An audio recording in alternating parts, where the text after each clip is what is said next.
एक इदारे के चीफ एग्जीक्यूटिव होते हैं, वो जब भी कोई की पोजीशन हायर करते हैं तो उसमें वो फाइनल इंटरव्यू जब करते हैं उस बंदे का, जब फाइनल मतलब उसे ऑफर लेटर देना होता है तो वो उस बंदे से खुद मिलते हैं। तो एक की पोजीशन के लिए जो है वो हायरिंग कर रहे होते हैं, तो वो उस की पोजीशन के लिए जब सारा रिक्रूटमेंट का प्रोसेस जो है वो कंप्लीट हो जाता है तो वो उस साहब को इनवाइट करते हैं ऑन अ लंच। जो कहते हैं आप मेरे साथ लंच करें, हम फलाने रेस्टोरेंट के अंदर जो है वो लंच करेंगे। लंच वाले दिन जो है वो पहुंच जाते हैं, जिस एम्प्लॉय की रिक्रूटिंग होनी होती है वो भी पहुंच जाता है। वो सूप ऑर्डर करते हैं। जब वो सूप ऑर्डर करते हैं, सूप आता है, तो वो जो एम्प्लॉय जिसकी हायरिंग होनी होती है वो उस सूप के अंदर जो है वो थोड़ा सा, जो सूप के साथ आपने देखा है बहुत सारे इंग्रेडिएंट्स आते हैं, वो कुछ चीज़ें उसके अंदर ऐड करते हैं। अब जब वो विनेगर वगैरह ऐड करते हैं, नमक ऐड कर देते हैं, तो वो साहब जो हैं, जो चीफ एग्जीक्यूटिव होते हैं, वो उनके साथ लंच करते हैं। लंच के बाद उनसे हैंडशेक करते हैं और थैंक यू बोल के तो वो आ जाते हैं। जब वो इदारे के अंदर आते हैं तो जो एचआर हेड होते हैं वो उनसे पूछते हैं कि सर कॉन्ग्रेचुलेशंस, आज आपने नई एक हायरिंग कर ली है, तो कैसा रहा आपका लंच जो है वो उनके साथ। तो उन्होंने कहा कि मैंने हायरिंग नहीं की, वो जो लेटर है, ऑफर लेटर है, वो मैंने उन्हें हैंड ओवर नहीं किया। तो वो एचआर मैनेजर जो हैं वो बड़े सरप्राइज होते हैं कि जी आपने, मतलब उसकी क्या रीज़न थी, बिकॉज हमने तो पूरा रिक्रूटमेंट का एक प्रोसेस कंप्लीट किया था and this was the final candidate, और आप तो उन्हें ऑफर लेटर देने के लिए गए थे, तो व्हाट हैपेंड। तो उन्होंने कहा कि मैंने सूप ऑर्डर किया, और सूप जब ऑर्डर किया, सूप आया, तो उन्होंने सूप को टेस्ट किए बगैर जो है उसके अंदर जो है वो कुछ इंग्रेडिएंट्स और ऐड कर दिए। तो एक ऐसा बंदा हमारे इदारे में आ रहा था जो किसी मसले को सुने बगैर पहले से अपनी परसेप्शन जो है वो डेवलप कर लेगा, तो ही can't be a good team member to us. तो वो एचआर मैनेजर कहते हैं कि सर ये क्या इतनी बड़ी बात थी कि आपने उन्हें हायर नहीं किया। तो चीफ एग्जीक्यूटिव कहते हैं कि आपको लगता है कि ये बड़ी बात, ये छोटी बात है, ये बड़ी बात नहीं है। अगर आपको ये लगता है कि ये छोटी बात है तो next in the line who has to go is you. तो लेडीज एंड जेंटलमैन, इससे हमें एक लेसन क्या मिलता है? इससे हमें लेसन मिलता है कि हमें चीज़ों के बारे में अपनी परसेप्शन नहीं बना लेनी चाहिए पहले से, without experiencing them, without visiting them, without going into them. अगर हम परसेप्शन बना लेंगे और हम उसके अंदर जो है वो कोई, जिस तरह से वो सूप में नमक या विनेगर ऐड कर लिया without testing it, how do you know कि इसके अंदर जो है वो किसी चीज़ को ऐड करने की ज़रूरत है। मेरा जो आज का टॉपिक है that is about Australian business immigration, जिसके अंदर कुछ अपडेट्स हैं। ऑल्दो पॉइंट सिस्टम जो है वो तो चेंज नहीं हुआ। मैं स्पेसिफिकली बात किस इमिग्रेशन की बात कर रहा हूँ? ऑस्ट्रेलिया में there is a big opportunity for in Australian business immigration, क्योंकि कनाडा के अंदर जो है वो आपको आइल्स की रिक्वायरमेंट है, लेकिन ऑस्ट्रेलिया के अंदर जो है वो आपको आइल्स की रिक्वायरमेंट नहीं है। अगर आप 65 पॉइंट्स का थ्रेशोल्ड मीट करते हैं तो आपकी ऑस्ट्रेलिया की इमिग्रेशन जो है वो पॉसिबल है। हम बात कर रहे हैं सब क्लास 188 की, और सब क्लास 188 के अंदर भी हम बात कर रहे हैं इनोवेशन प्रोग्राम जो है उसकी। अगर हम मेरे जो स्क्रीन चल रही है बैक साइड पे, आप उस पर देख रहे हैं, ये Australian department of home affairs की जो ऑफिशियल वेबसाइट है वो मैंने ओपन की हुई है। मैं आपके साथ पॉइंट सिस्टम भी एक्सप्लेन करूंगा, लेकिन उससे पहले जो है वो मैं आपको उसकी रिक्वायरमेंट्स जो हैं वो आपके साथ एक्सप्लेन कर देता हूँ। सबसे पहली रिक्वायरमेंट क्या है? Be nominated. आपको किसी स्टेट ने नॉमिनेट किया होना चाहिए, क्योंकि बिजनेस इमिग्रेशन जो है ये स्टेट का सब्जेक्ट है या प्रोविंशियल सब्जेक्ट है, फेडरल सब्जेक्ट नहीं है। तो इसलिए कोई स्टेट या कोई टेरिटरी जो है वो आपको ऑस्ट्रेलिया के अंदर जो है वो नॉमिनेट करेगी। आपके पास बिजनेस ओनरशिप होनी चाहिए। आपकी बिजनेस ओनरशिप कितनी होनी चाहिए, मैं इसकी डिटेल्स को भी साथ साथ आपके साथ शेयर कर लेता हूँ। You must be nominated by an Australian state और territory government agency before being invited to apply for this visa. Having business ownership, business ownership की अगर हम डेफिनेशन को देखें तो आपके बिजनेस की एज क्या होनी चाहिए? 4 इयर्स मिनिमम होनी चाहिए। कहाँ पे? आप जिस कंट्री से अप्लाई कर रहे हैं उस कंट्री के अंदर जो है वो आपको आपके बिजनेस की ओनरशिप होनी चाहिए। और वो बिजनेस जो है वो आपका जो है वो कितने साल पुराना होना चाहिए? 4 इयर्स पुराना होना चाहिए। और आपने जो है वो immediately before you apply 2 years की फाइनेंशियल जो स्टेटमेंट है वो प्रोवाइड करनी होती है। एक या दो बिजनेसेस जो हैं वो आपके हो सकते हैं और उनको कंबाइन आप कर सकते हैं। बिजनेस का जो टर्नओवर है सॉरी बिजनेस का जो टर्नओवर है उसकी अगर हम बात करें तो एज आई से कि हमेशा से मैं कहता आ रहा हूँ कि इमिग्रेशन जो है, चाहे वो स्किल्ड इमिग्रेशन है चाहे वो बिजनेस इमिग्रेशन है, इट इज़ एन अपॉर्चुनिटी। कब अप्लाई करना चाहिए? आज अप्लाई करना चाहिए, because things are changing, requirements are changing और immigration day by day tough से टफ होती चली जा रही है। उसकी रीज़न क्या है? उसकी रीज़न ये है कि वर्ल्ड के जो डेवलपिंग कंट्रीज़ हैं वहाँ पे सिचुएशन जो है वो बहुत ज़्यादा बेहतर नहीं हो रही और लोग जो हैं वो अपॉर्चुनिटीज़ को देख रहे हैं आउटसाइड ऑफ देयर कंट्री। तो उन अपॉर्चुनिटीज़ को देखते हुए तो पूरी दुनिया से लोग फिर अप्लाई करना शुरू कर देते हैं। और कौन से कंट्रीज़ हैं जहाँ की इमिग्रेशन पॉसिबल होती है? वो कंट्रीज़ हैं बिजनेस इमिग्रेशन तो खैर बहुत सारे कंट्रीज़ की ओपन है, लेकिन हम आज बात कर रहे हैं specifically of Australian business immigration. तो अगर आपके बिजनेस का टर्नओवर जो है वो अगर आपने 1 जुलाई 2021 से पहले अप्लाई किया था तो आपके बिजनेस का टर्नओवर रिक्वायरमेंट क्या थी? $5 लाख की।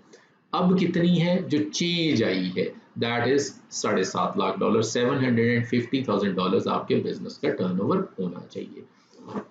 और ये टर्नओवर आप कैसे प्रूव कर सकते हैं? ये टर्नओवर आप प्रूव कर सकते हैं by through your bank statement, या आप अगर कैश पे काम करते हैं तो आपकी बाइंग एंड सेलिंग जो चीज़ें आपने की हैं उसकी आप जो रिसीट्स वगैरह हैं उनके थ्रू आप ये प्रूव कर सकते हैं। आपका जो है ओन सॉरी एटलीस्ट आपने 51% ओनरशिप आपकी होनी चाहिए अगर आपके बिजनेस का टर्नओवर जो है वो $4 लाख या इससे कम है। 30% अगर आपके बिजनेस का टर्नओवर 4 लाख से ज्यादा है पर एनम, और 10% अगर आपका बिजनेस जो है पब्लिक लिस्टेड कंपनी है। अगर आप ये रिक्वायरमेंट पूरी करते हैं तो फिर हम अगली बात करते हैं own personal and business assets. इसके अंदर भी चेंज आया है। इसके अंदर क्या चेंज आया है? When you are invited to apply for this visa, you your partner and your partner combined must have total net business personal assets of at least. आपके पहले रिक्वायरमेंट क्या थी? अगर आप जुलाई 2020 आपके जो पर्सनल एसेट्स की बात हो रही है, पर्सनल एंड बिजनेस एसेट्स, और वो आप कंबाइन कर सकते हैं। अगर आप मैरिड हैं तो आपके स्पाउस के नाम के ऊपर अगर बिजनेस एसेट्स हैं या उनके पर्सनल एसेट्स हैं और आपके पर्सनल एसेट्स हैं और आपके बिजनेस एसेट्स हैं तो आप इनको कंबाइन कर सकते हैं। कितने के होने चाहिए? $1.25 मिलियन के थे, रिक्वायरमेंट थी।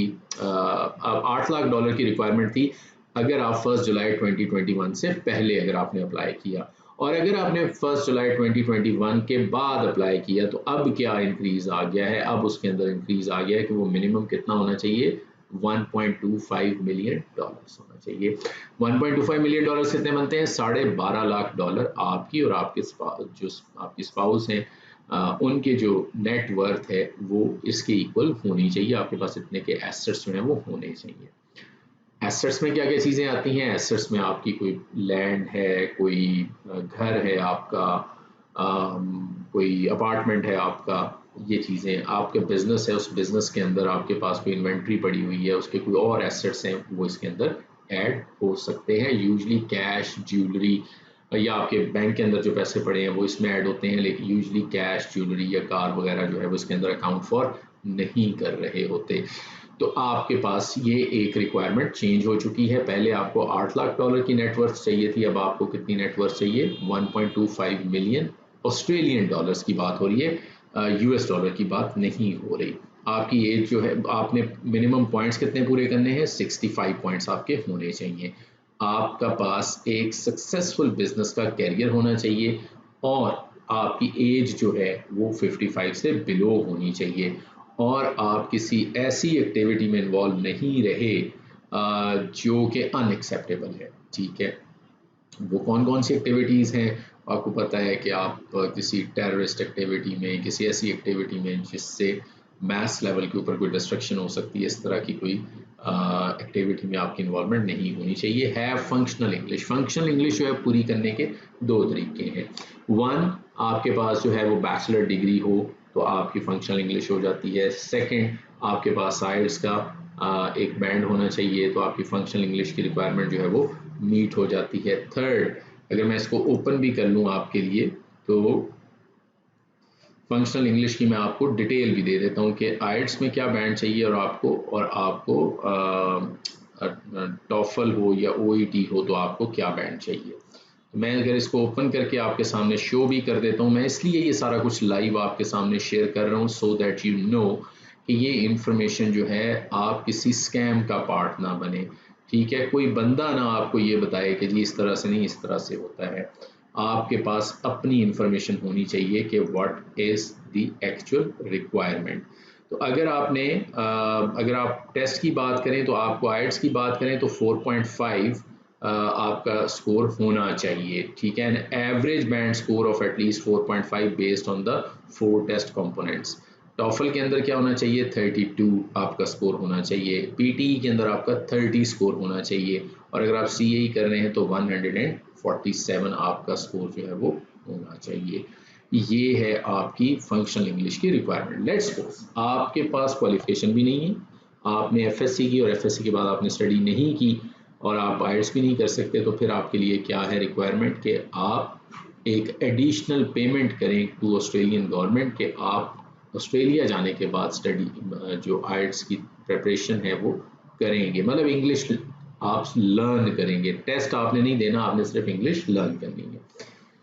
और आपको जो है उनकी हेल्थ रिक्वायरमेंट मीट करनी है। हेल्थ में क्या चीज़ें आती हैं, हेल्थ में आपका टीबी का टेस्ट होता है, चेस्ट एक्सरे करते हैं, और आपका ब्लड टेस्ट होता है कि आपको कोई ऐसी बीमारी तो नहीं है। हेल्थ में फिजिकल डिसेबिलिटी को वो देखते हैं, तो वो तो आपको पता ही होगा कि आपके हेल्थ की रिक्वायरमेंट आप मीट करते हैं या नहीं करते। आप उनके करैक्टर की रिक्वायरमेंट को पूरा करें कि आपने पुलिस करैक्टर सर्टिफिकेट लेना होता है जिसमें आपकी कोई क्रिमिनल एक्टिविटी नहीं होनी चाहिए। आप ऑस्ट्रेलियन वैल्यू स्टेटमेंट को साइन करते हैं, आपका कोई डेट नहीं होना चाहिए ऑस्ट्रेलियन गवर्नमेंट के साथ, कोई आपका वीज़ा कैंसिल नहीं होना चाहिए, और आपकी कोई प्रीवियस एप्लीकेशन जो है वो आपकी नहीं रिफ्यूज़ हुई होनी चाहिए। लेकिन ऐसा नहीं है कि अगर आपने एक दफ़ा सब क्लास 188 अप्लाई की और वो रिफ्यूज़ होगी तो अब आप दोबारा अप्लाई नहीं कर सकते। इसके लिए बहुत सारी टर्म्स एंड कंडीशंस अप्लाई होती हैं।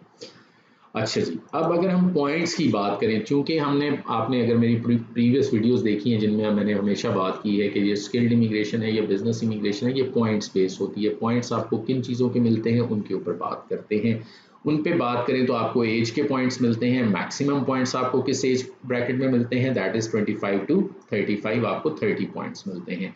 इसके बाद आपकी जो अगली ब्रैकेट है 33 टू 39, उसमें आपको 25 पॉइंट्स मिलते हैं। 40 टू 44 जो है वो 20 पॉइंट्स मिलते हैं, और 44 टू 54 आपको 15 पॉइंट्स मिलते हैं। अगर आपके पास वोकेशनल इंग्लिश है तो आपको 5 पॉइंट्स मिलते हैं। अगर प्रोफिशिएंट इंग्लिश है तो आपको 10 पॉइंट्स मिलते हैं। मतलब अगर आपके पास 6 ईच है तो 5 पॉइंट्स हैं, अगर पास 7 ईच है तो आपको 10 पॉइंट्स मिलते हैं। अगर आपकी क्वालिफिकेशन है, आपने कोई डिप्लोमा किया हुआ है इक्वल टू ऑस्ट्रेलियन डिप्लोमा, तो आपको 5 पॉइंट्स मिलते हैं। अगर आपने बैचलर डिग्री की हुई है in business science and technology तो आपको 10 पॉइंट्स मिलते हैं।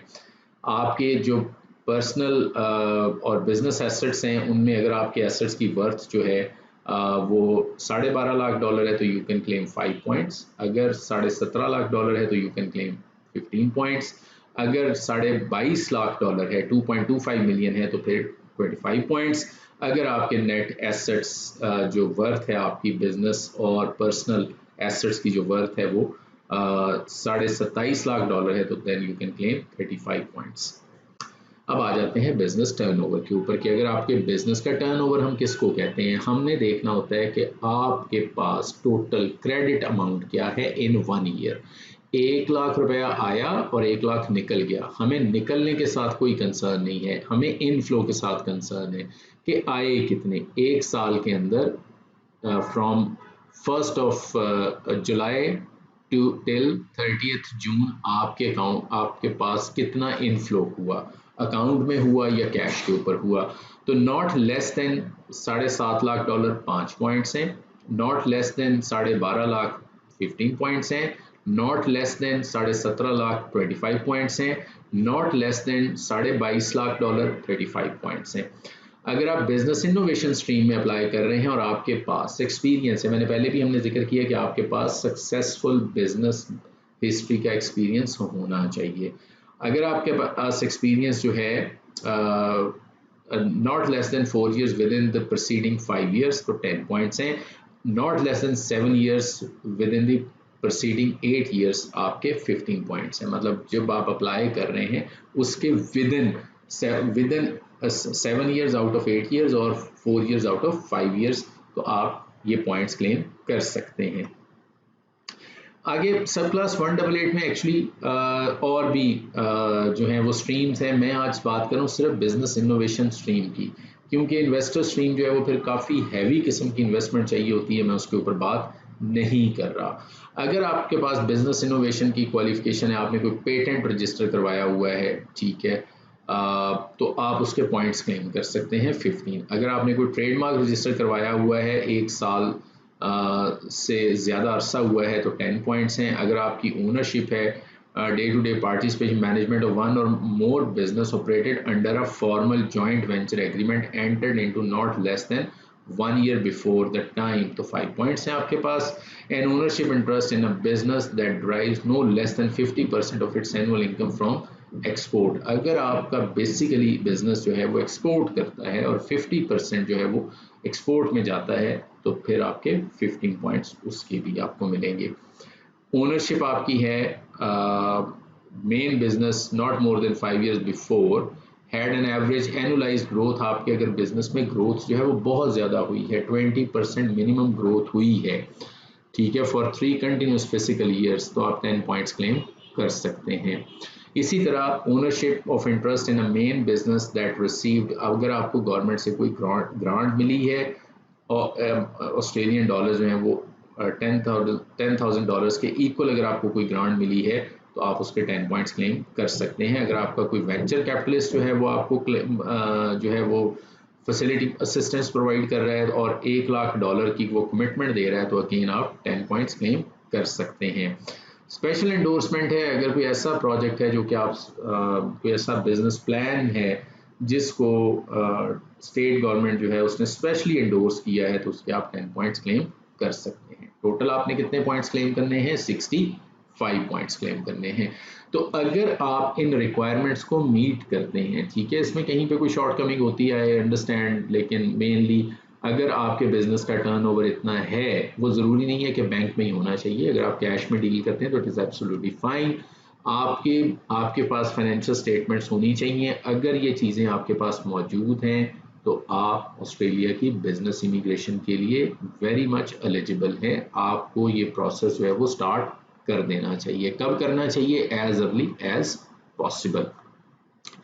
एंड पे जो मैं हमेशा कहता हूँ, अगर वीडियो अच्छी लगी हो तो अपने दोस्तों के साथ ज़रूर शेयर कर लीजिएगा। अगर कोई और आपके फ्रेंड जो है वो इंटरेस्टेड हों तो उनको भी एटलीस्ट ये इन्फॉर्मेशन मिल जाएगी कि ऑस्ट्रेलिया की बिजनेस इमिग्रेशन की रिक्वायरमेंट्स क्या हैं। अगर आप इसके बारे में फर्दर इन्फॉर्मेशन लेना चाहते हैं तो आप हमें कॉल कर सकते हैं एट 0308585777 या 0306585777, या आप हमें ईमेल कर सकते हैं अपना एक बिजनेस का ओवरव्यू, जिसमें मेनली हमें क्या देखना है कि आपकी एज क्या है, आपकी क्वालिफिकेशन क्या है, आपके कितने साल का एक्सपीरियंस है और आपका बिजनेस का टर्नओवर क्या है और आपकी नेटवर्थ क्या है। ये अगर वैसे भी आप हमें ईमेल कर देते हैं तो हम आपको गाइड कर देंगे। आप हमें ईमेल कर सकते हैं at wecare@immigrationexperts.pk और आप हमें हमारे इस्लामाबाद और लाहौर ऑफिस में विजिट भी कर सकते हैं। वीडियो अच्छी लगी हो तो ज़रूर शेयर कर लीजिएगा, और अगर आप ये वीडियो जो है वो फेसबुक पे देख रहे हैं तो लाइक कर दें, अगर यूट्यूब पे देख रहे हैं तो चैनल को सब्सक्राइब कर लें। Thank you very much for watching. इंशाल्लाह अगले प्रोग्राम में आपसे वीडियो में फिर आपसे मुलाकात होगी।